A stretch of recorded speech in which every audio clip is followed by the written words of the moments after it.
Strange Brew Podcast, Season 1, Episode 334. Anything you guys want to touch on today?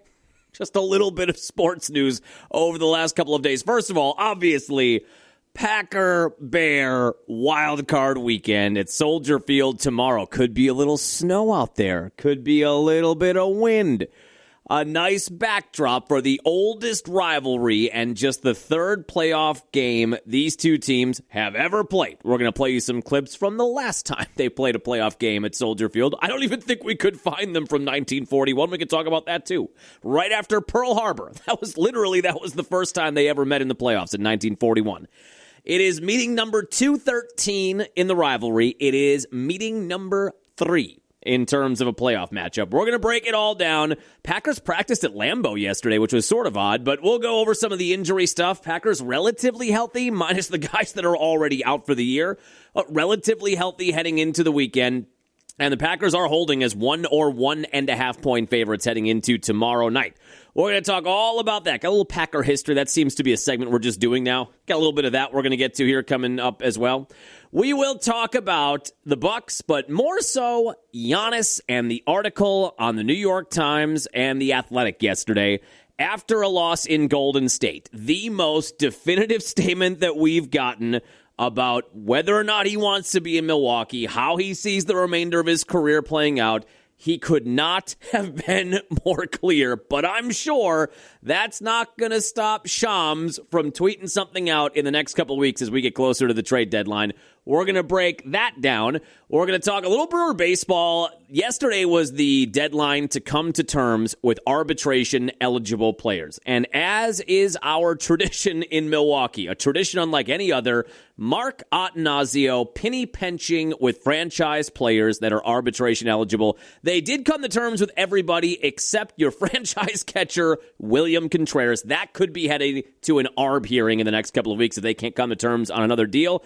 We'll go over that and some college football.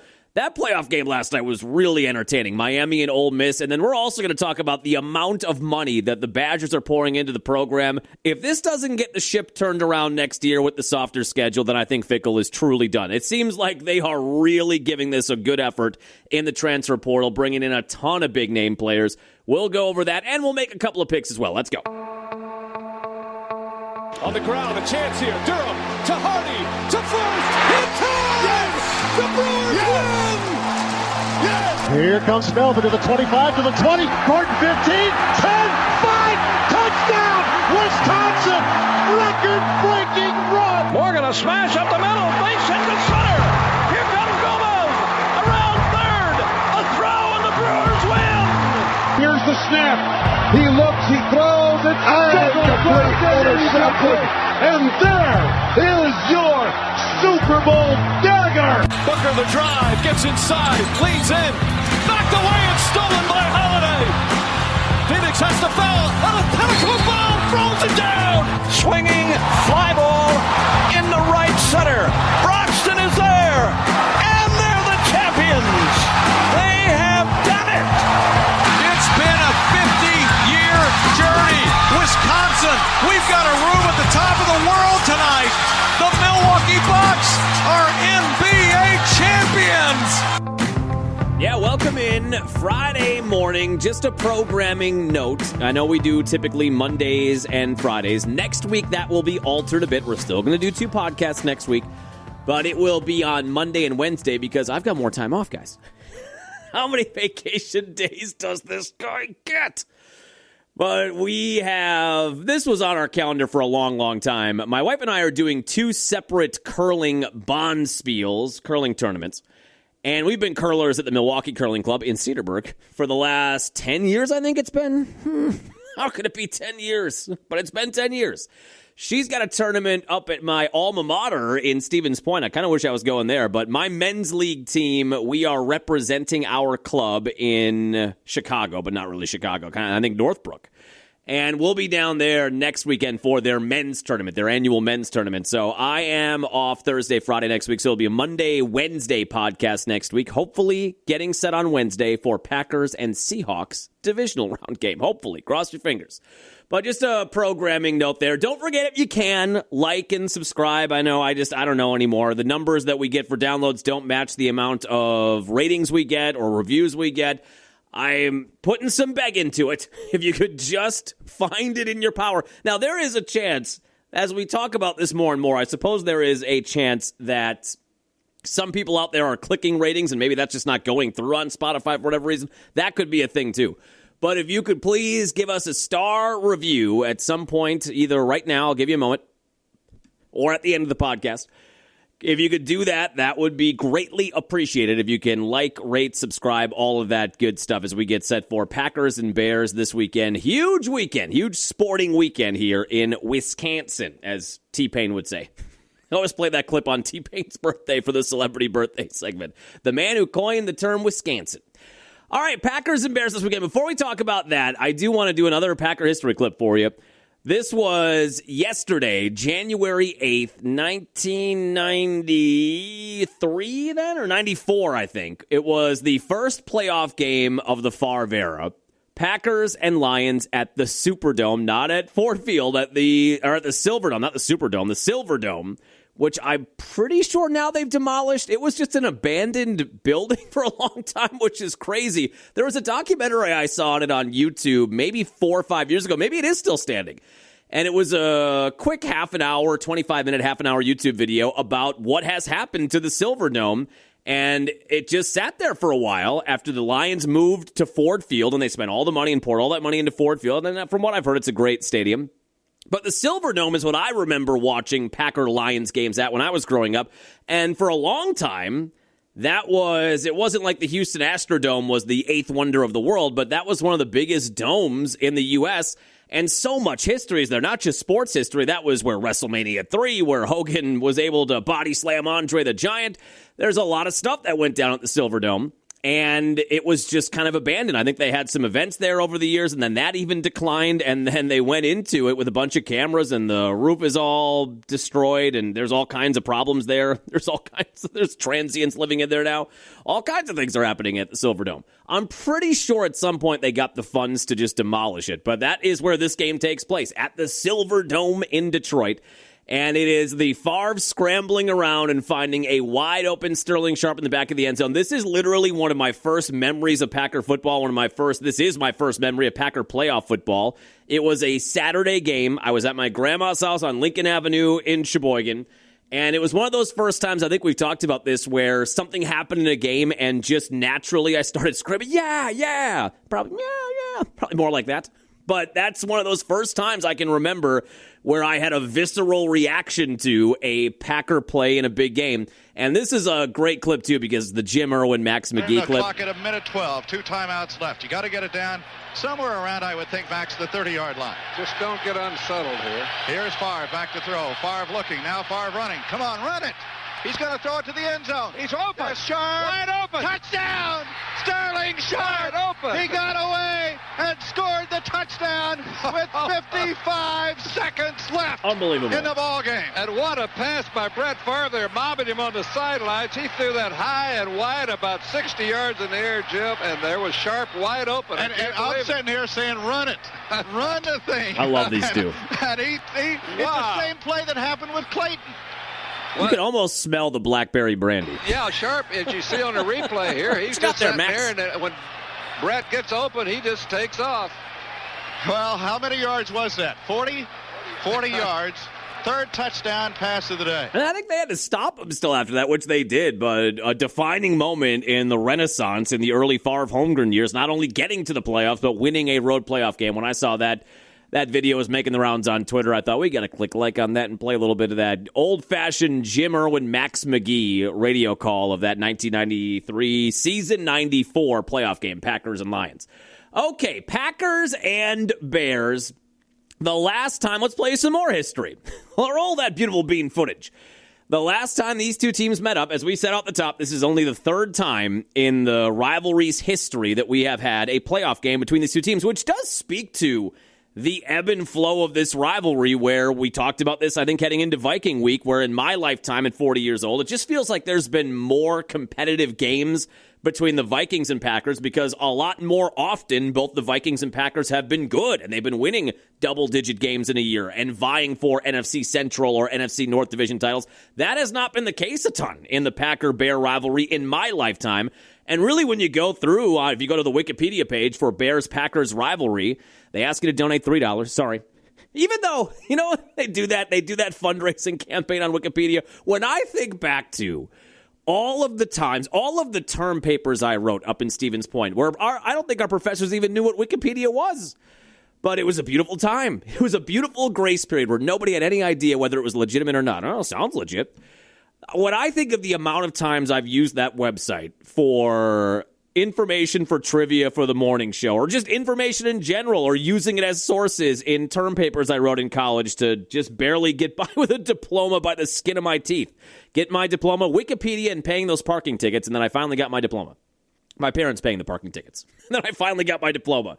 When I think of how much Wikipedia has given me, the fact that when they put up there, could you donate $3 for our annual drive? The audacity of me to not give them $3 when they have given me so much. I would consider that way more than when, like, the Stevens Point Alumni Association calls you or sends you mail asking for a donation, which never made sense to me. You spend all this money to go to college, and then you graduate. You gave them $40,000, or that's probably not what it was, probably $25 when I was there, but now it's probably $40. You give them all this money to get a degree, and then they ask you for more money once you get a job.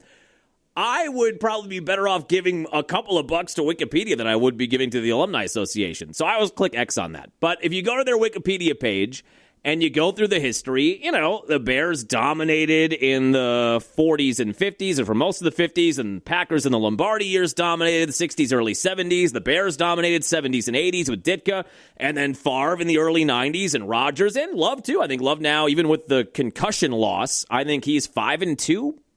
Or something like that. I think he's 6-2 against the Bears. So it has been a rivalry with a ton of rich history behind it, and two of the original programs in the AFPA and the NFL, but they just haven't been good a lot at the same time, which shows you they've only played in the playoffs now. This will be the third time on Saturday. If we would have had more years where both were decent teams, I would think a playoff matchup would have come up a lot more. Like Packers and Vikings, I think, have played quite a bit more in the playoffs. But this is only the third meeting all time in the playoffs, meeting number 213 this weekend. The first meeting was in 1941, literally a week after Pearl Harbor. The Bears won a game the day the Germans bombed Pearl Harbor. Quiet, he's rolling. The day the Japanese bombed Pearl Harbor, the Bears won a game that day on December 7th, and that got them into what was a de facto Western Conference championship game between the Packers and Bears the following week, December 14th. Bears won that game 33-14. And then there was not another playoff matchup until that 2010 matchup, NFC Championship game. I know we've discussed this, but I still stand by. I had more nerves going into that game than I did Packers-Steelers in the Super Bowl the following week or 2 weeks later, because as much as you want to see this team win the Super Bowl, we all knew with that rivalry, with the braggadocious Bears fans, with the way they handle themselves, and we've seen it this year with just a little bit of success. We've seen how they handle themselves. You just wanted that game because you knew it gave you bragging rights for all of time until they would play another NFC title game. And like I said either a week ago or on the last podcast, whatever the outcome is on Saturday, if the Packers win, if the Packers lose, if the Packers lose, that does not erase, that does not balance the ledger for the Bears losing the NFC Championship game at home. Bears fans will probably make you try to believe it does, but it doesn't. If the Bears win Saturday, which I don't think they are, but if the Bears were to win on Saturday, they're going to act like, now, oh yeah, we're 1-1 in the modern era in playoff matchups. A win on Saturday wildcard weekend does not equate the loss they sustained at home in the NFC title game in 2010. That was the next time the two teams met up, though, in the playoffs. This is probably the defining moment, but a couple of the moments, the B.J. Raji pick. Under the direction of Caleb Haney. On 3rd down and 5, pressure, pass is picked off. Unbelievable. And who is it? Big B.J. Raji for the touchdown. The dance in the end zone. He played that like a safety, like a ball-hawking safety. And then here was the last play. Haney Over the middle, picked off by Shields. And Shields takes it the other way. The Green Bay Packers are going to ride to the Super Bowl on that. Shields had so many big plays. Johnny Knox, and Sam Shields picks it off. Really sad what's happened to Shields. I don't know if you've read any articles about him. Not to bum you out on a Friday heading into a big weekend. Here's some sad news for you. Why don't we just bring you down a little bit? He suffered a lot of concussions, and I think one big one toward the end of his career that cost him almost an entire year, and I guess he said he's still dealing. In the last article or interview he did, he's still dealing with the after effects of that. But you think of all of the big plays in that run, and he was an undrafted rookie free agent, right? And he was a lockdown corner for 3 or 4 years. They really did find some guys and then lose some guys on that era of Packer football. Shields you lost for his career. Nick Collins you lost for his career. Collins was on a Hall of Fame path. I don't know if Shields was on that kind of a path. But two very big parts of that secondary both saw their careers cut short. Shields went a little bit longer than Collins, but you know what I mean. He made a lot of picks. He had a big pick the week prior, I think, too. Didn't Shields have the pick that sealed it in the regular season, too, in Week 17 against the Bears Lambeau Field that got them a playoff spot? But he had the game-sealing interception that day as well. Packers won that game 21-14. The full game, by the way, is on YouTube. If you want to find some time to watch that tonight, get you revved up for the game tomorrow. That entire game, not in great quality, but that entire game is sitting on YouTube. Packers-Bears in 2010. Now, before we get into a couple of emails, we actually got a bunch of emails. We're going to get to a couple of them today.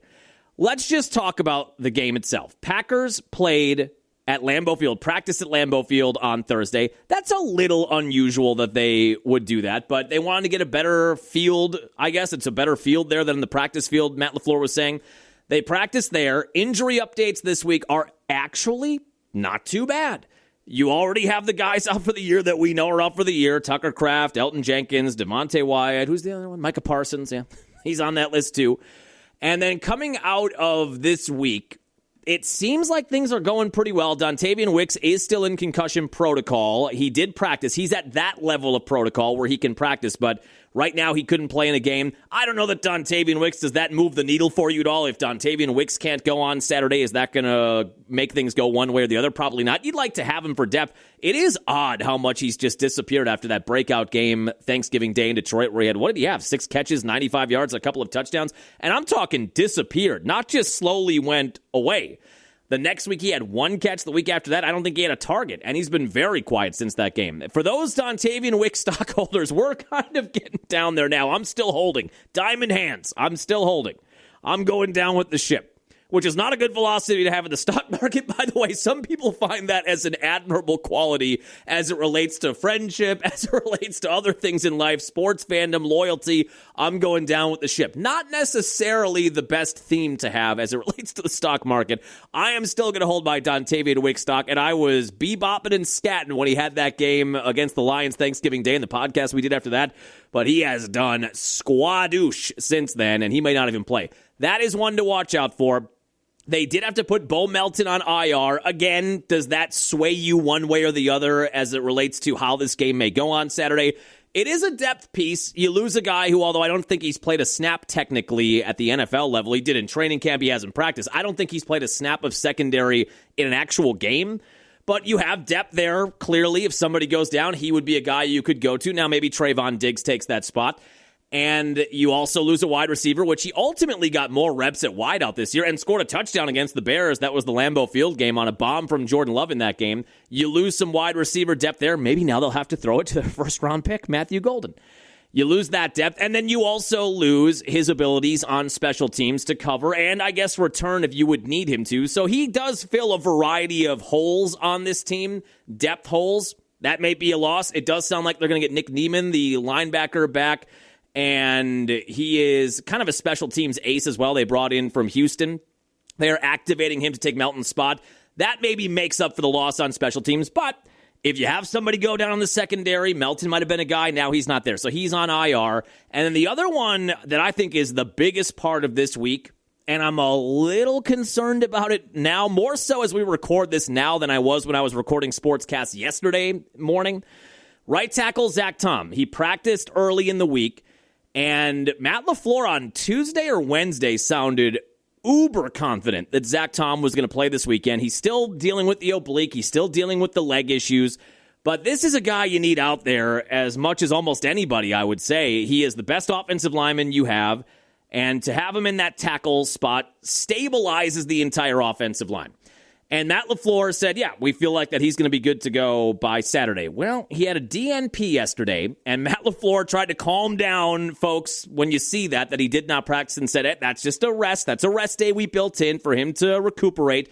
But then apparently, and this wasn't on the Packer website, state media, but the Packer beat reporters attempted to talk to Zach Tom after practice yesterday, and they were going to ask him whether or not the off day was helping him recover, and he declined to answer that.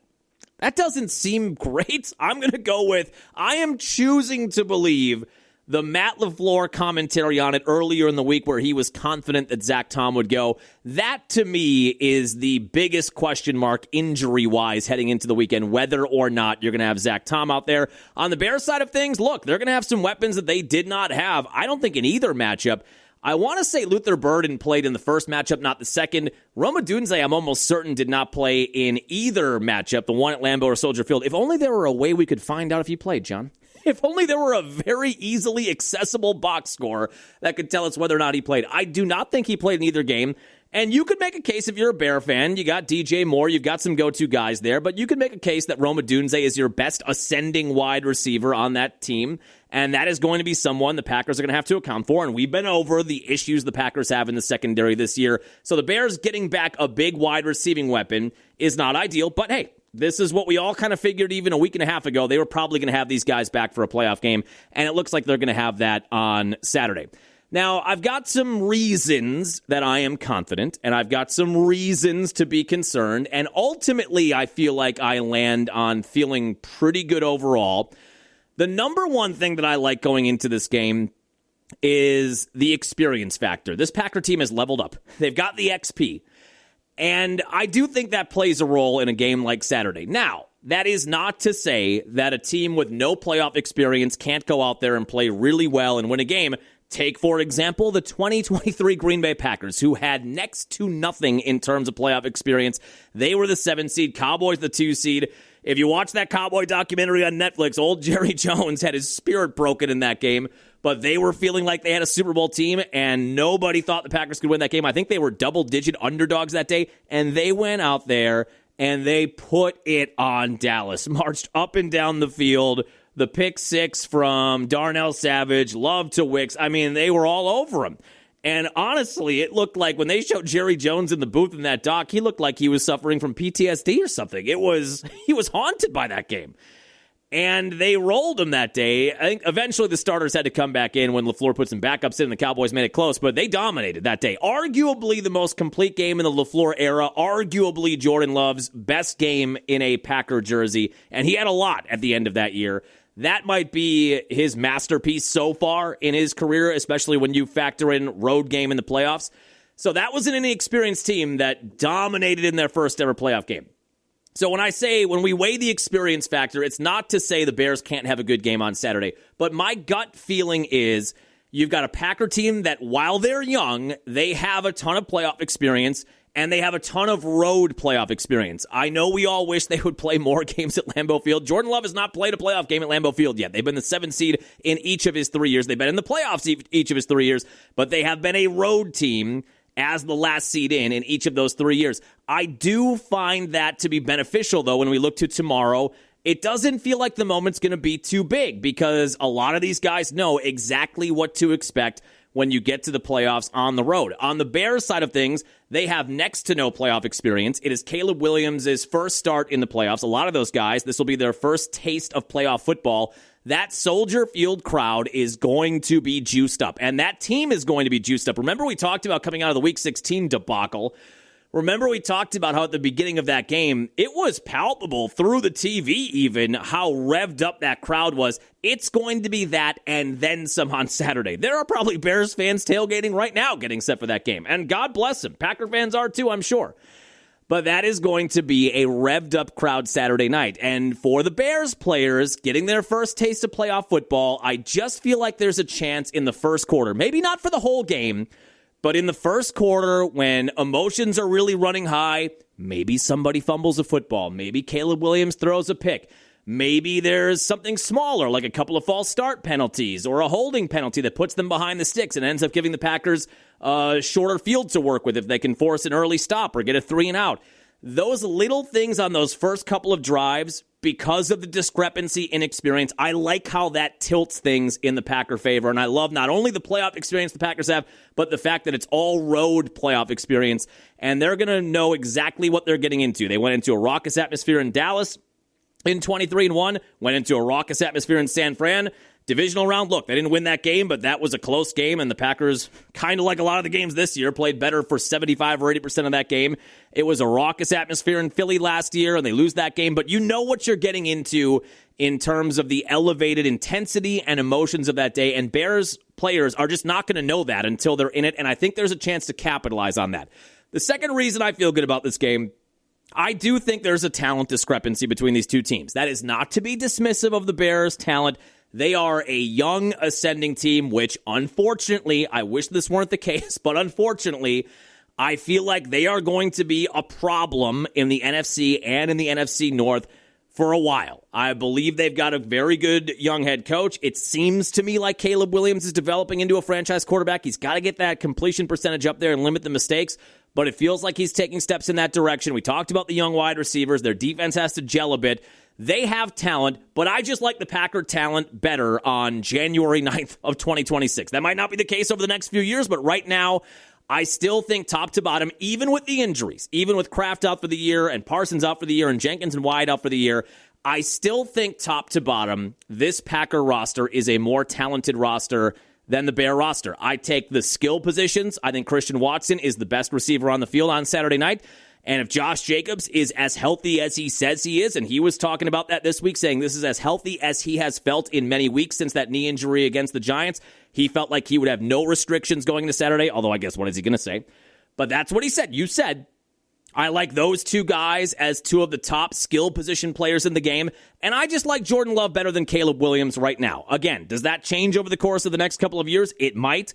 But right now, on Friday and tomorrow, Saturday night, I like Jordan Love more than Caleb Williams in this particular game. And the thing that I really like about this matchup as it relates to Jordan Love, and there could be a little rust there, he has not played a meaningful snap since the second quarter in Chicago in Week 16 when he sustained the concussion. The thing that I really like, the one matchup I really like that weighs itself in Love's favor, this Bear defense is not good at rushing the passer. Again, that's not to say they're not going to be able to do it, and the Packers are going to stonewall them all night. My guess is they're going to have to bring a few exotic blitz packages, try to get creative to put pressure on Love. But heading into Saturday, the Bears are the 29th team in the league in terms of pass rush win rate, or as Chris Collinsworth would say, pass rush win rate. They do not put pressure on quarterbacks for the most part if they're just rushing 4 or even if they're rushing 5. For whatever faults Jordan Love has, and I don't think he has any, for whatever faults Jordan Love has, one thing he's been incredibly good at, and most quarterbacks are, but he's been even better than the standard numbers. When he has a clean pocket and when he has time, Jordan Love has the best, not one of the best, the best quarterback rating and the best QBR in the NFL when he has a clean pocket and when he has time. And we've been over this with Love. One of the problems with Love, which I'll concede he has at least one. He has one problem. Doesn't have 99 problems, he has one. But one of his problems is the drop-off is pretty steep when he's under pressure and when he's not under pressure. You would like him to find a better middle ground for being able to make productive plays when he is under duress. But the Bears have not consistently shown this year that they can harass a quarterback, that they can live in his kitchen and eat his leftovers and his snacks and get in his fridge. They have not shown that they've been able to do that consistently, and Love is one of the best in the NFL this year when he has time and when he has a clean pocket. And the other reason that I just like this matchup, I just feel like the Bears are overvalued. And again, it's not to be dismissive of the year that they've had, kind of. They're 11-6. They won the division. They lost their last 2 games. Both teams are backsliding into it, by the way. Packers have lost 4 in a row, though I don't really think you can count that Viking game. And the Bears have lost 2 in a row. Look, they went 11-6. They won the division, first division title since 2018. Congrats to them, Will. Congratulations to you.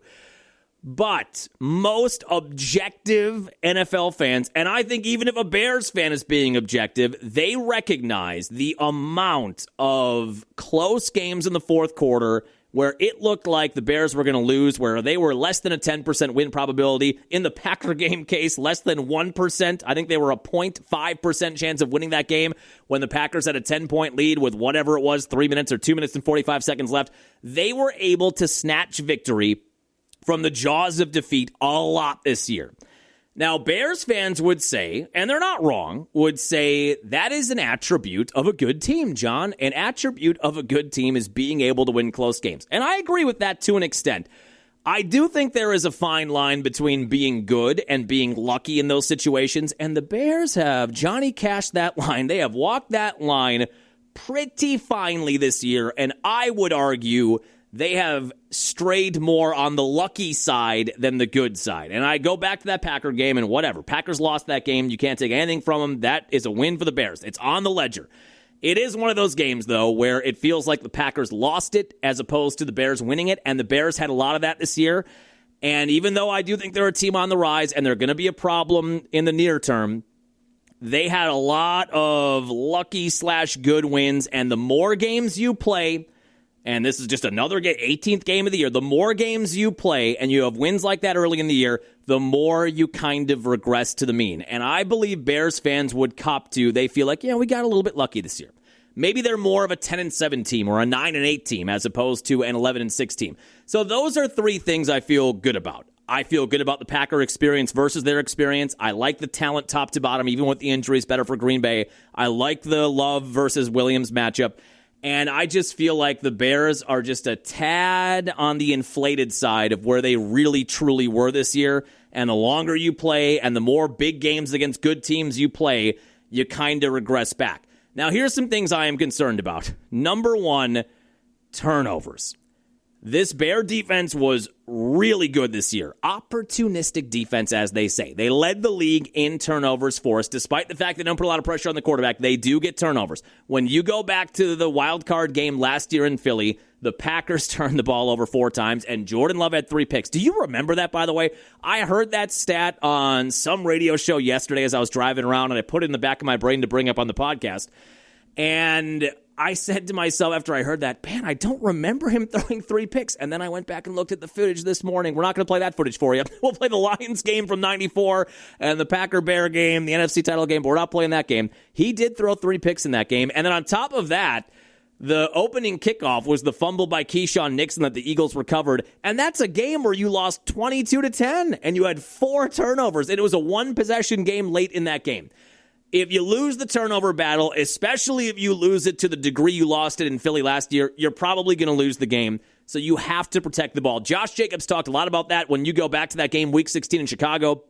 I know we all talk about the blown onside kick for Romeo Doubs and a lot of the other things that happened down the stretch. The Josh Jacobs fumble at the 1-yard line or 2-yard line in Chicago territory that the Bears recovered, where you were either walking in for a touchdown or at the very least you were getting a field goal there, that would also have been the difference. So he discussed that a lot in his post-practice interview outside of his locker. You must protect the football against a team that has been very good to elite at getting the football turned over.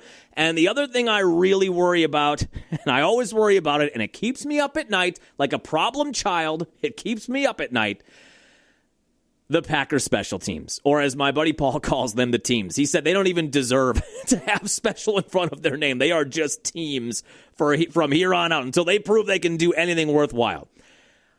I am always worried in a big game about Packers special teams. We know the issues they've had for the last, feels like forever. Since when did Desmond Howard lead the team?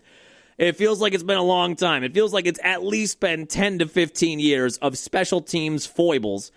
And you just can't afford that in the playoffs. We cannot afford a muffed punt or a botched kick. It would be awesome. Wouldn't it be awesome if the Packers could kick the ball where they wanted to on kickoffs so the Bears aren't starting at the 35-yard line? Wouldn't it be awesome if our returners know exactly where to be so they can get it in the end zone or set themselves up for better field position? Wouldn't it be awesome if we don't have a blocked kick? I'm not worried about a blocked punt so much. I think Danny Whelan knows what the hell he's doing back there. but not a blocked field goal. Wouldn't it be great if not only would we not turn the ball over while returning a punt, but we'd actually gain some positive yards? Wouldn't that be a fantastic world, a Pleasantville world to live in? It does worry me because Romeo Doubs has been their guy as a punt returner now for many weeks. He does not look comfortable in that role, just like he didn't look comfortable recovering the onside kick. I would really like for him just to call a fair catch every time. In fact, there's a part of me with the Packers special teams, especially as it relates to punt returns. I would almost rather have them go all-out block on a punt and just not have anybody back, and wherever the ball rolls is where it's going to roll, and wherever the other team downs it is where they down it, but at least then you're not in a spot where you could muff a punt, fumble a return. Sometimes I wonder if that wouldn't be the better play for the Packers. Just take that extra man, see if you can block a punt. Put an extra man up there and make them add an extra blocker. I do worry about it because we've seen it be a problem in playoff games. It was a problem last year. I don't think it was a problem in the loss to the Niners in 23. It was the problem in 2021, the last time Aaron Rodgers played in a playoff game with a blocked field goal and a blocked punt return for a touchdown in a game you lost by 3 points, 13-10. Your special teams was a net negative 10 points, not just negative yards, points. That is something I always worry about, and I do worry about heading into Saturday. The other thing that I've just kind of got on the back burner in my brain, I forget the name of the lead official and his crew. The crew that's working the game on Saturday leads the league in terms of officiating crews in average flags thrown. They throw a ton of flags, and they're not graded out that well. I don't really know how they get a playoff spot. This crew actually hasn't even worked every week in the NFL together. They've had off weeks, part-timers. But that concerns me a bit, too. It is a flag-happy crew, and I can just see a close game in the fourth quarter, and there's a big play, and then, oh, wait a minute, 3 seconds after a play ends, and Keyshawn Nixon gets a big deflection. Oh, flag, holding, pass interference. I do worry about that a little bit, too, that it is a flag-happy officiating crew. The weather, I don't know, it could go either way. You know, these are two Midwest teams, two NFC Central, NFC North teams, two blood and guts teams, two teams that are used to playing in the elements until the Bears moved to Gary, Indiana in their Superdome stadium, in their Biodome stadium, which is kind of what you would need in Gary, right? You'd have to go full Biodome there. They just live in that thing. They would never be allowed to leave the facility. But these are two Midwest teams, so you know, there are going to be Packer fans that say, oh, I love it. It's going to be cold and windy and snowy. Packers thrive in those conditions. Well, first of all, do they? It's not like the mid-90s in Favre anymore. Remember that? Remember with those teams where, what was Favre's record? When the temperature got below 32, he was something ridiculous, like 27 or 28-0. And that was the year Mike Vick went in there. And he looked like literally Mike Vick from Madden 2004, and they smoked him in that wild card game, and that was a cold game at Lambeau. That seemed to rob the entire cold weather playoff game Lambeau mystique away.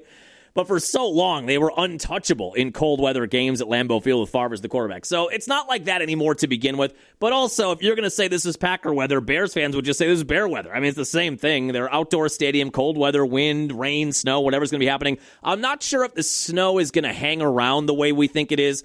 There was supposed to be, I think there still is, 1 to 3 forecasted for the Milwaukee, Sheboygan area.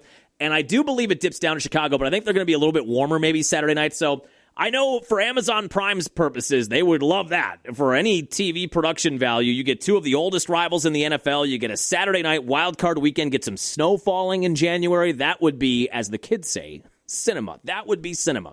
Not sure how much that's going to impact it, but both teams have to deal with it, and both are cold weather outdoor teams. So I don't know that you can weigh that one way or the other. But those things do concern me. The turnover, the opportunistic Bears defense, and Packers special teams, those things do concern me heading into the weekend. But overall, I feel pretty good about the Packers' chances. If you've listened to any of the different Packer beat reporters that cover the team that are in the locker room, it really does feel like there's a confidence about this team, and it's not a fake hubris. It's not fake confidence where I think sometimes, especially at the professional level, athletes, when they go into a big game, you have to at least act like you're confident if you're not. It doesn't seem like it's fake. It seems real. This team, from everything I've heard and the guys I talked to, it feels like there's a real air about this team, that we played this team and beat them at Lambeau Field. We played this team and should have beat them at Soldier Field, even without, I almost said Rashawn Gary, even without Micah Parsons, and with Love going down, that's a game we still had outplayed them 98%. The feeling that I'm getting from the guys that cover the team that are around the players, it feels like the players are thinking to themselves, we played this team essentially and beaten them twice. We are better than them. Yes, it's on the road, but we should be able to go there and get a win. And I think they're going to. I think they're going to get it done. Now, I do have a couple of emails that I want to go over, and it relates to a couple of stories this week. Well, one doesn't relate to a story, one does. So where's my AOL? You've got mail. You've got mail. Hold on, don't play it again right away. Our buddy Hunter in Sheboygan emailed, by the way, strangebrewpod at AOL.com, strangebrewpod, all one word, at AOL.com, had emailed about the John Harbaugh situation. You may have seen, we blogged about this. John Harbaugh fired from Baltimore, and he's out there now. And we've got how many coaching vacancies? 7 or 8 different coaching vacancies. And Harbaugh has a tremendous career record. He's got a Super Bowl ring from a while ago. And Hunter said, John, if the Packers flop on Saturday night, how do we feel about Harbaugh replacing LaFleur? I wrote a blog about this earlier in the week, and we're back to blogging a little bit. I had really strayed away from the written word. I'd really strayed away from blogging for a while, and we've kind of been focusing on the podcast, but I'm making it a goal in 2026 to get back to blogging Tuesday, Wednesday, Thursday. We pod on Monday and Friday. Try to get back to writing on Tuesday, Wednesday, and Thursday. We'll see how long I stay committed to that. In the blog, I put the over-under on 27.5 days. I think I'd probably take the under. But we did blog about this. It does nothing for me. I understand, as I said in the blog, I understand why this will get some Packer fans going because of Harbaugh's resume, because of the wins, because of the ring that he has, and the number 1 seeds they've had over the years. He's a guy with that kind of gravitas. I mean, that's a big name that's going to be out there, and he is going to land somewhere, and he will land wherever he wants. Of the coaching vacancies, I feel like Hafley's sort of in that category too, but he could have his pick, I think, of any of the coaching vacancies out there. It just doesn't do anything for me personally. Like I said, I understand if it is something that you find intriguing. The Super Bowl that he won was in 2012. We put that in the blog. That's a long time ago. 2012 is a long time ago. As I put in the blog, I think Donald Trump was still hosting Celebrity Apprentice in 2012. He wasn't even envisioning a presidential campaign. Bitcoin was trading at $6. Tucker Kraft was still alive. He wasn't in a better place. He was still alive in 2012. That's a long time ago. And when you look back to that year, take nothing away, like I often say with McCarthy, and we're going to bring up McCarthy here in a second, if a coach wins a ring, if a team wins a ring, you can't take that away from them. You can't reposition an argument by saying, well, if they wouldn't have won that title, well, okay, take away their biggest achievement. Yeah, they look worse. If you take away anybody's biggest achievement in their life will inherently look worse. Their achievements will look worse if you take that one away. But 2012, Joe Flacco just got red hot. They had a good team. They had a decent defense. Joe Flacco got on a 30-day heater. And Joe Flacco was a good quarterback. The old joke was always, is Joe Flacco elite? That's been the joke for a long, long time. Is he elite? In that little run, he was. But we never really saw that version of Joe Flacco, Wacko Flacco again. Sam the Eagle. I always laughed at... There was a blog at some point many years ago that tried to find a Muppet that best matched up with every starting quarterback in the NFL. And I still laugh out loud when I think of the side-by-side of Joe Flacco and Sam the Eagle. It's uncanny. It's striking how much they look like each other. But we never saw that version of Flacco again. He was solid. He was a better-than-average quarterback, a good quarterback, but we never saw elite Flacco again. And that's the quarterback that led them to that title in 2012 against the Niners. Was that not the Super Bowl II where they lost power halfway through, where it was like the Undertaker entered the venue and the lights hit? They had to work on that. Something about the halftime show maybe got screwed up there. But it was 15 years ago. And when you look at the career records, LaFleur's career winning percentage in 7 years, now Harbaugh was the coach there, I think, for 18 years or 17 years. He's got more total wins, and because he coached for much longer, he had a better chance to see more losses, but the winning percentage for LaFleur is better. It just doesn't move the needle for me at all. Like I said in the blog, if you're going to hire a quarterback or you're going to hire a new head coach next year that has a longevity thing going on his resume and a bunch of wins and a great career winning percentage who won 1 Super Bowl, just bring back McCarthy. If you're going to do that, if you're going to bring in Harbaugh, just bring back McCarthy if that's the direction you want to go to. But I understand, because of the name, I understand why some Packer fans who have grown disenchanted with Matt LaFleur's perfectly groomed eyebrows, that they're going to want to look to him and say, that's the guy that we want. And it was all over Milwaukee Sports Radio and Green Bay Sports Radio. Would you want John Harbaugh here? Like I also said in the blog, if that happened, let's say the Packers lose on Saturday 31-14.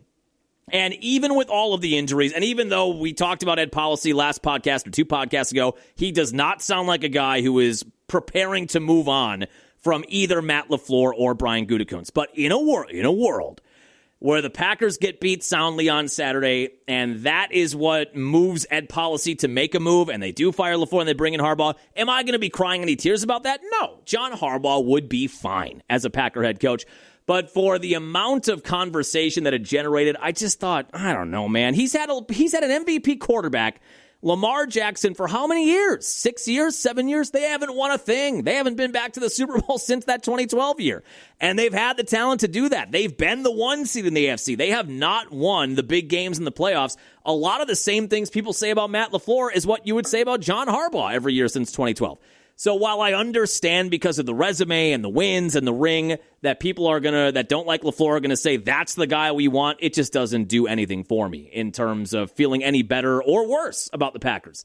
If you're going to move on from LaFleur, which they're not, but if they're going to move on from LaFleur, I would prefer you get somebody younger with some upside who hasn't been around in the league for 20 years. And I don't think John Harbaugh is getting complacent, but, sometimes things get a little stale. I think that's the same reason McCarthy got fired in 2018. He had a great record. It was a bad year, and it just felt like it was time. Even though he had the ring and the wins and the division championships and the playoff appearances, it felt like things had gotten stale and it was time. I believe it's a very similar situation between John Harbaugh and Baltimore. And McCarthy went to Dallas, and he was fine there and won a bunch of games, not in the playoffs, and I think that would probably be true of John Harbaugh wherever he goes. But that does nothing for me if you were to move on from Matt LaFleur, which, again, I don't think they are. So that was one email. And then I got this email from Nicholas in Sheboygan Falls. This goes all the way back to Jordan Love. Where's my You've Got Mail again? You've got mail. Nicholas wrote, John, just for Saturday night, you get the exact same Packer team. Do you want Jordan Love as the quarterback or Aaron Rodgers as the quarterback on Saturday? Holy hell, guys. You are going to make me die on this Jordan Love hill, aren't you? You're just going to make me die. Just kill me. Just do it. Just do it already. So for just tomorrow, if you needed to win just tomorrow to save your life, to save the Packers' life, to save the Packers' season, would you take Jordan Love tomorrow or Aaron Charles Rodgers tomorrow? I mean, I would be a crazy person not to take Aaron Rodgers there, right? Even 42 years old with the resume he has and how good he's been at Soldier Field, how many playoff games he's been in. He knows the in and outs. He's not as mobile, but I think I'd take Aaron Rodgers. God help me. I know what Nicholas is driving at here a little bit. I thought he was going to say, as I was reading the email, I thought it was going to say Malik Willis. As a side note, when we go back to the reasons that I feel good about this game, one of the reasons was I like Jordan Love over Caleb Williams. If Malik Willis had to play tomorrow, I think I'd feel better about him than Caleb Williams too. If you had one option to win tomorrow's game and you could have either or with the same supporting cast, Rodgers or Love, I think I'm taking Aaron Rodgers in that situation. I hate it. I hate that I am, but I think I'm taking him. I hate myself. I hate myself for thinking that, but I think I'm taking him. So that was Nicholas in Sheboygan emailing that. And we've got a couple of other ones with hypotheticals that we'll get to when maybe things are a little calmer in terms of the sports landscape and we're not going into this huge Packer-Bear playoff weekend. But we appreciate the email, strangebrewpod@aol.com. But yeah, that one had me rattled. I think we got that one. When did he send that? On Thursday. And I've kind of been ruminating on that ever since. And I always land at Rodgers. God help me, I always land at Rodgers. Now, before we move on to Giannis and the Bucks, I just want to leave you with this. This got me fired up. And we played on the air this morning. There was a Packer hype video we blogged about that used the Any Given Sunday Inches Al Pacino speech as a backdrop with some music and some Larry McCarron calls. That was tremendous. I actually think I still have it up. Hold on here. I do still have it up. Here's a little bit of it. Finished. We're in hell right now. And we can stay here or we can fight our way back. It's got highlights throughout it. Into the light. We can climb out of hell. 1 inch at a time. He's hit. He's there. And there is your dagger. Double for a moment. Now lost it. Right side of the end zone. Watson leaping grab. Oh, sensational touchdown catch. My, oh, my, oh, my. With McCarthy looks, fires left side, and it's intercepted on the overthrow. And that will do it. On this team, we fight for that inch. God, it just gets you going. That is one of the most underrated sports movies. That might just be an underrated movie. And I know it's not kind of the cheery Disney kind of sports movie like kind of Varsity Blues was in some ways in The Replacements, but Any Given Sunday is such a good movie and was so ahead of its time with what was going on in the locker room and the things that were happening off the field. What was that show on ESPN that was kind of similar to Any Given Sunday, which showed a darker side of professional football? What the hell was it called? It wasn't called The Replacements. That's going to bother me. That was some innovative TV. ESPN show about, was it just called Players? I think it might have just been called Players, about ESPN show Playmakers. That was way ahead of its time. That was mid-aughts, and it only lasted one season. One season, 11 episodes. Omar Gooding was in it. That was a good show. That was kind of similar. That was almost like a TV branch off of Any Given Sunday. But I want to leave you with this before we move on to the Bucs and the Giannis article. Jeff Hafley, during his coordinator press conference, and as we've discussed on this podcast, it is something that I look forward to every single week, is the Jeff Hafley press conference. He's so good with the media. You see exactly why he is going to have his pick of whatever head coaching job he wants. And unfortunately, I do think it sounds like he's going to move on. But he was talking at the end of his coordinator press conference about that. They asked him, is it distracting to have your name out there? And I think he's been interviewing. I think he interviewed for the Titans job. They said, is it distracting to have your name out there for your first NFL head coaching job while you're trying to prepare this defense for a playoff run and win a Super Bowl? And he said, yeah, it is. He said, I've tried to maintain a balance, but if I'm honest, it is difficult. And then at the end of his press conference, he was thanking all the guys in the media room, and it's been a pleasure, and I love working in Green Bay and living in Green Bay. And then he said this at the end of the press conference. What a blessing to be here for me and my family. So I appreciate that, and we are not going to be done. So I will see you guys next week. And he hits the podium. What a blessing to be here for me and my family. So I appreciate that, and we are not going to be done. So I will see you guys next week. Play it again. What a I blessing just get to fired be here up for me and my family. So I appreciate that, and we are not going to be done. So I will see you guys next week. I do buy into more, just going back to the LaFleur conversation, there is another conversation about would you just take Hafley? If you wanted to move on from LaFleur, if you know Hafley's going to get a job, I don't think that's ever happened, has it? I know it's been discussed a lot. Has it ever happened in NFL history where a head coach got fired and one of his lead assistants took the job permanently, not on an interim basis? I don't know if that's ever happened.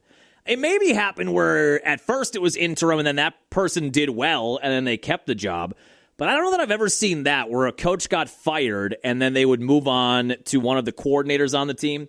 Now, that's a little bit more of a debate for me. I don't think the Harbaugh thing moves the needle for me, but if you were to move on from LaFleur and you stuck with Hafley, that might be a better argument for me personally.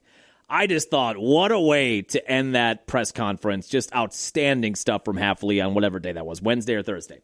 Packers, Bears, Packers 1.5 point favorites, 7 o'clock kickoff, Amazon Prime. Now, if you're local, you'll get it on local TV like in Sheboygan. We had a texter about that on the morning show this morning. It'll be on local TV, Milwaukee, Green Bay TV markets. But if you're not in those markets, you got to have Prime, I think, or you got to have somebody that can get you a Prime. Who doesn't have Prime? I feel like we all have Prime. I feel like you're born now and you have to sign. The day you're born, on your birth certificate, you have to give whatever it is, $150 to be a Prime member. When you're born now, they give you a Gmail. They insert a chip into you. They give you a Gmail, and they give you an Amazon Prime membership. But yeah, if you're not in the local media markets, I think you do have to have a Prime membership or know somebody that does or a bar that does. I do feel for some of the bar owners. In the world we live in of live sports streaming, when you go to a bar and you ask them to turn the channel on the TV, that's a debacle. It's like a black hole gets ripped into the universe. You ever do that? Especially at a dive bar where they've had the TV on one channel for 10 consecutive years. When you ask them to change it, nobody's watching this. Can you put a game on that I want to watch? When you ask them to do that, a lot of bartenders will look at you like you have 3 heads. I can't imagine. And that's just standard cable. That's just standard tube TV. I can't imagine how annoying it is for bar owners and bartenders to try to keep tabs on now what streaming services these games are. Think about a bar in the North Woods. Think about a bar right now. Think about a dive bar in the northern part of the state, in Barron County or Vilas County. And somebody is going to be at a bar Saturday night, and they're going to have no idea that this game is on Amazon Prime.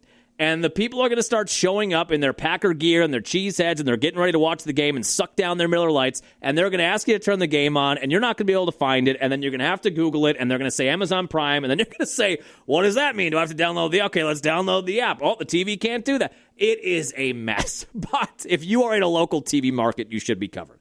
Okay. Now let's get on to Giannis. Bucks West Coast trip continued. They lost in Golden State. That's not the story. They lost 120-113. It was kind of a tight game. There was a big run end of the second quarter that gave the Warriors a double-digit lead.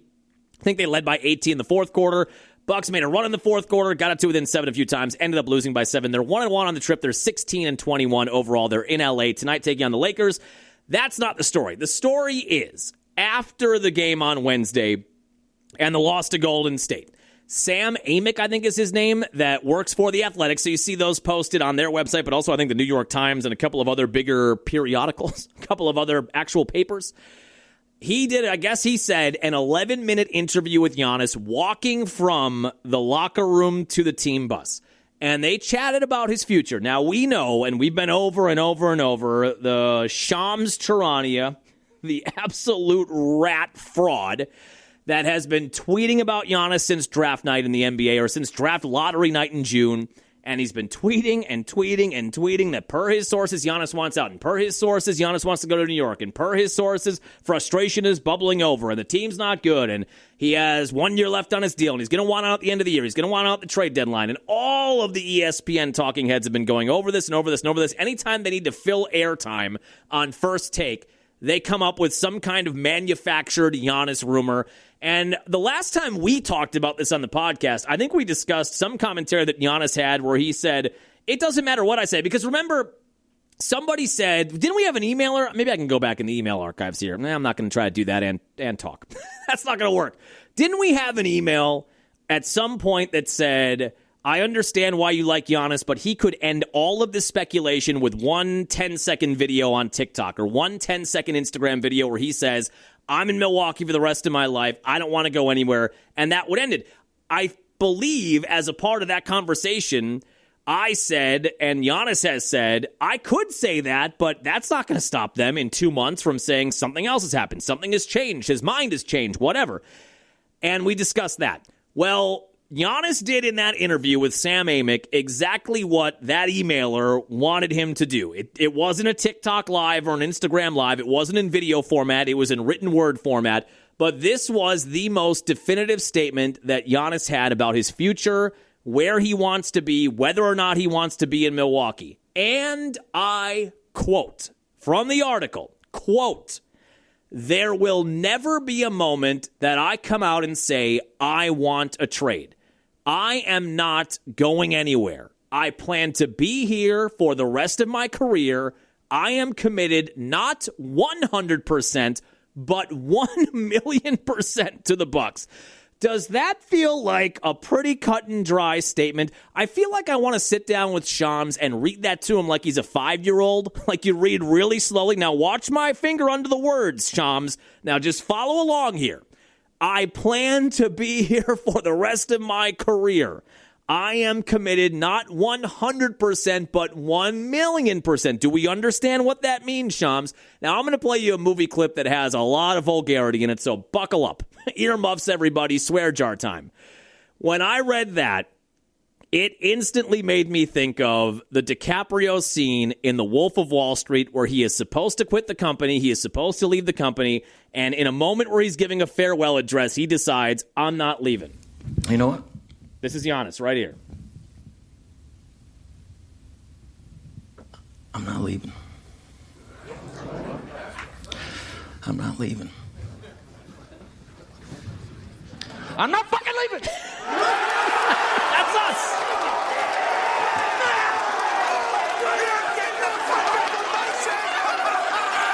The show goes on. This is my home.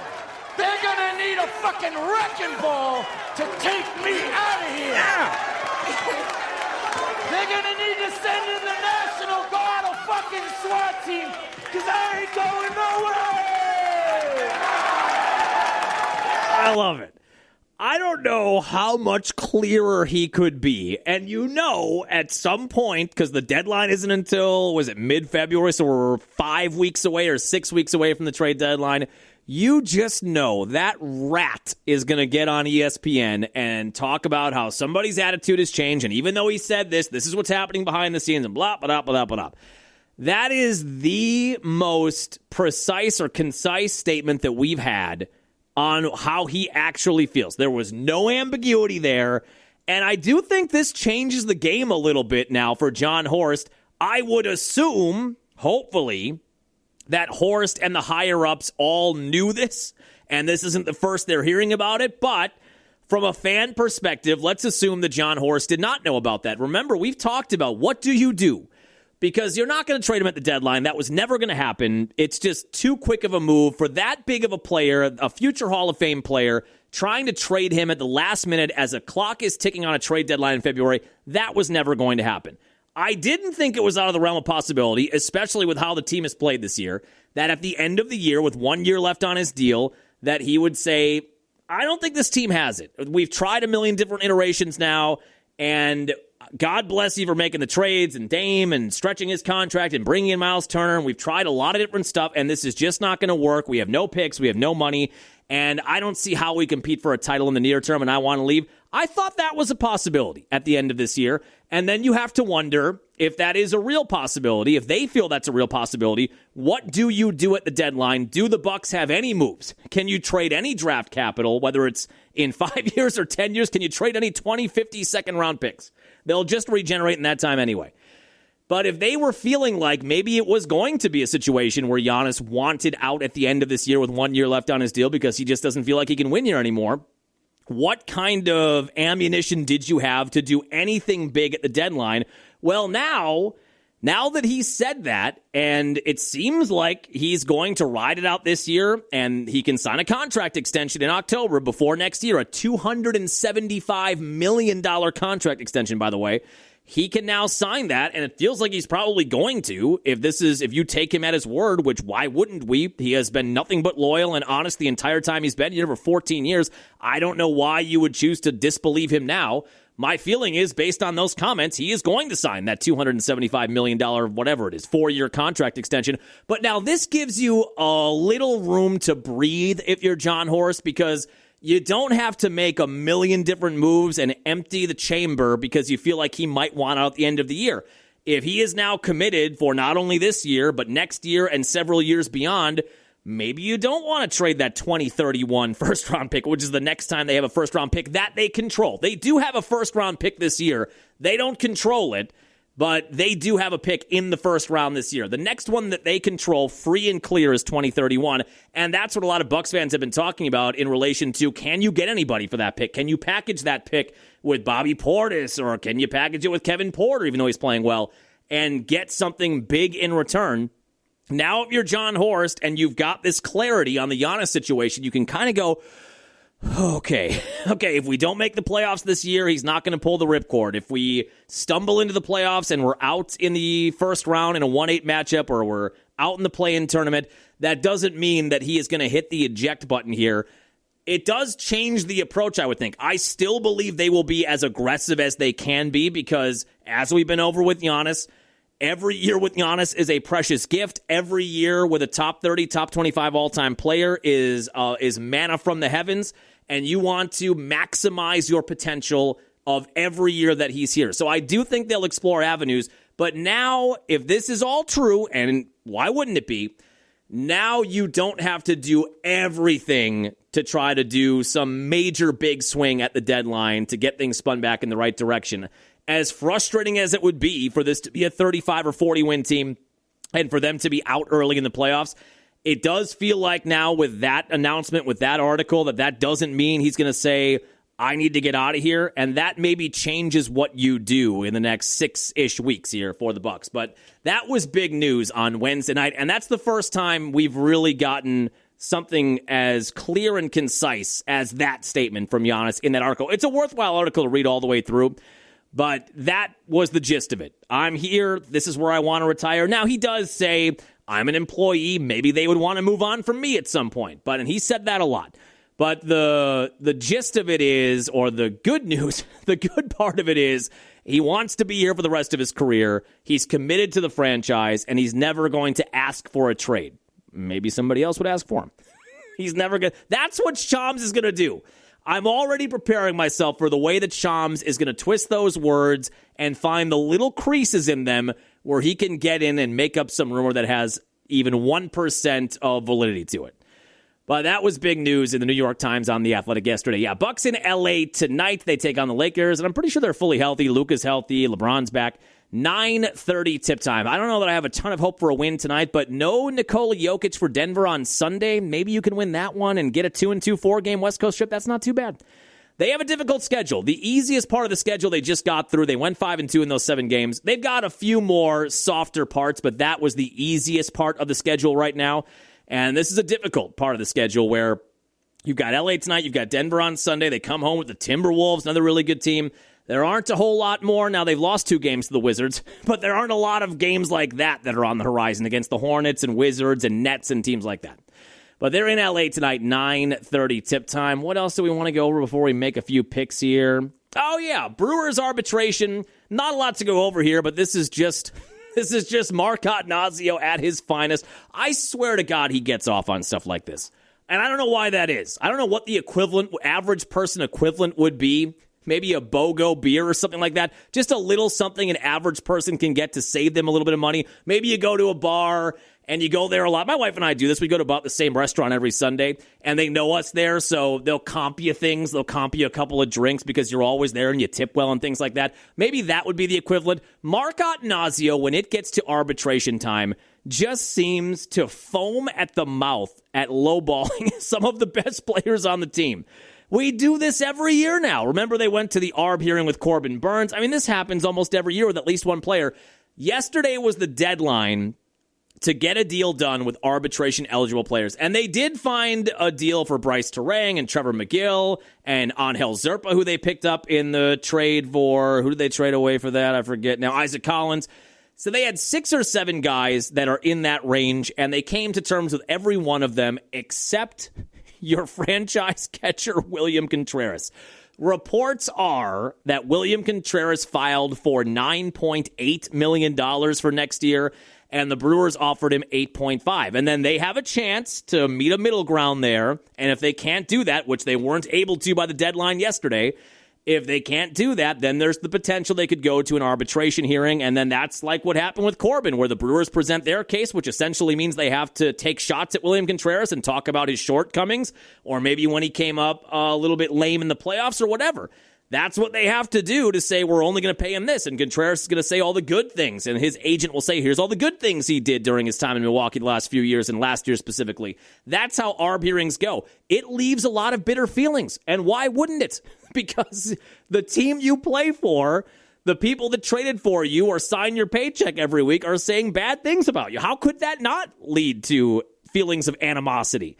It just feels like we always end up in this spot. Now, to be fair to the Brewers and Attanasio, last year, they also could not come to terms on a deal with Contreras. And before it got to an ARB hearing, they came to terms on a 2-year deal. And I think the second part of that deal got erased because of some logistics there. It was essentially a 1-year deal. But they did get things figured out before an arbitration hearing. Now, they have a few weeks. I think it is around the time pitchers and catchers report that if they have not come to terms on a deal, then there will be an arbitration hearing. Just pay the guy, you know? It's not like we're out there signing big free agents. Just pony up an extra $1 million. That's what's so infuriating about this from a fan perspective. When it was Corbin Burns, what was it, $700,000? And it was something similar to that with Contreras last year, and this year it's $1 million.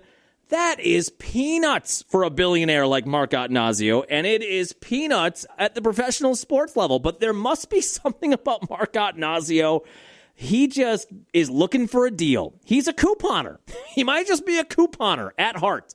And this is his version. This is the billionaire version of couponing. It's just ridiculous. He's one of the best players, if not the best everyday player on the team.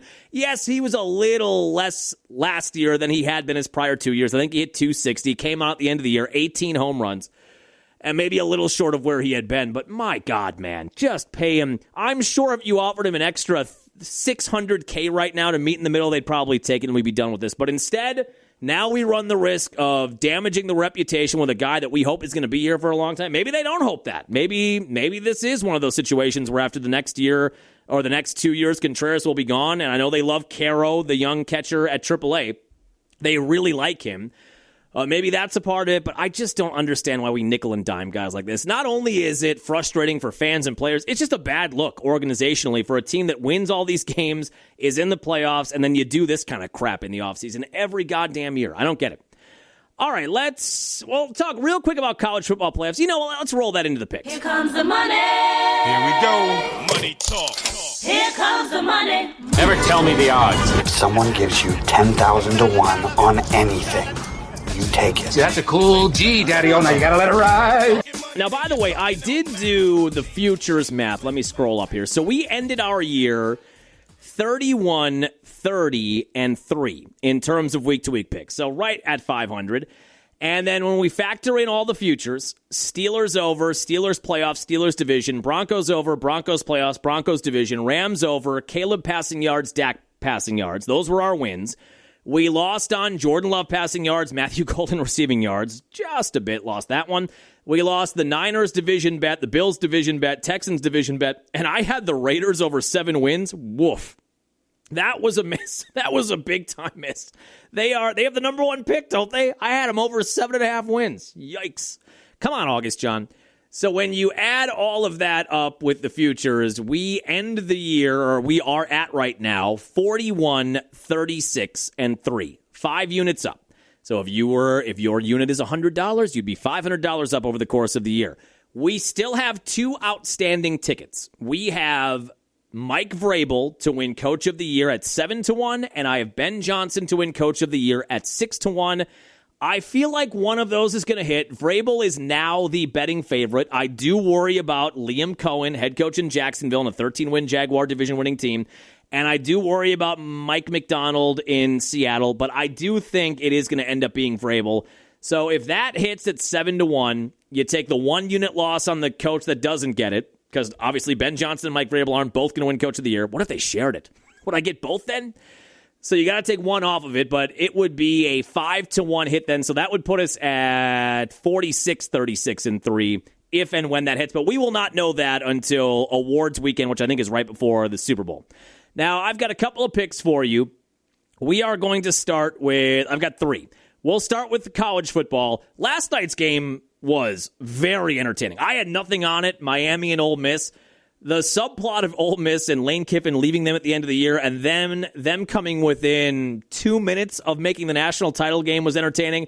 Ole Miss got that touchdown 2-point conversion late, and then Miami went on a 15-play drive, and Carson Beck walked into the end zone. And then Ole Miss, in a matter of 2 plays, got to the Miami 35-yard line and had a pretty good look at a touchdown that would have won the game in the final seconds, but that doesn't connect. Miami is on their way to the national title game. As a side note, just talking about college football, this Badger overhaul has been impressive to watch. This is, as I said when they brought in Colton Joseph, the quarterback from Old Dominion, and we discussed that on the last pod, they are bringing in like 5 new guys, and they're talented guys from big programs, USC transfers, TCU transfers. They are bringing in some pretty big names, and like we said on the last pod, it feels like the donors that said they are going to be spending more money this year, promises made, promises delivered.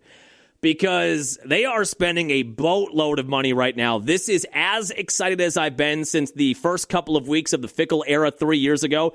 You've got to see how it plays out on the field, obviously. Just like we saw that first year, we had a lot of big names coming in, and then it wound up adding up to a 6-6 year. And I suppose it's possible that could happen again this year.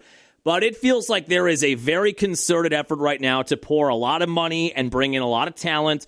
And it feels like they're doing that. And with the softer schedule this year, I'm starting to think not just a 7-5 year, but maybe this could be an 8-4, maybe a 9-3 team.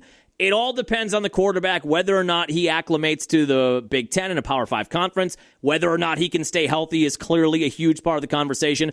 But they are doing exactly what they promised they would do, bring in a ton of talent.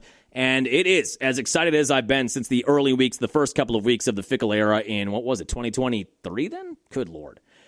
So I've got 3 picks for you. On the college football side of things tonight, we have the other semifinal matchup, Indiana and Oregon. They played once this year. Indiana won by 10. Indiana is minus 3.5. I am taking Indiana minus 3.5. They just seem like they mean business. Now everybody does at this level, but they're a machine. And their coach is maybe a robot, and their quarterback's maybe a robot machine, and is going to win the Heisman. It just feels like they're a freight train. I will take Indiana minus 3.5 tonight. College football playoffs in the other semifinal game. I've got 2 NFL picks for you. We are going to take the Green Bay Packers minus 1. And I got it at minus 1. Some books have it minus 1. Some have it minus 1.5. Some have it as a pick 'em. I will take the Packers minus 1 for all the reasons we detailed earlier. I just feel like things tilt in the Packer favor. That doesn't mean it's a mortal lock, okay? But I'm taking the Packers minus 1 at Soldier Field Saturday night. Then I am also going to take Aaron Rodgers. No, I'm not taking Aaron Rodgers. They are 3-point home underdogs, by the way. Texans and Steelers Monday night, 3-point home underdogs. I am going to take the Patriots on Sunday Night Football, minus 3 at home against the Chargers. Patriots went 14-3. Hopefully Vrabel wins Coach of the Year. That was the biggest turnaround from a 4-win team last year, whatever it was, to a 14-win team this year. They win the division, which was a shot for us because we had the Bills to win the division.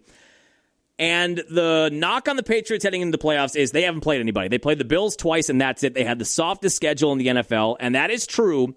But I do feel like they've got something to prove then. Everybody does at this level. It's the playoffs. You want to win every game. Obviously, you're going 1,000,000% to win every game and win a title.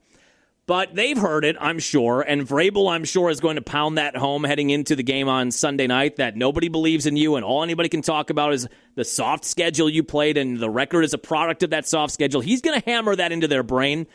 I don't think the Chargers have a ton. I don't mind Herbert. They're banged up, though. They have a ton of injuries.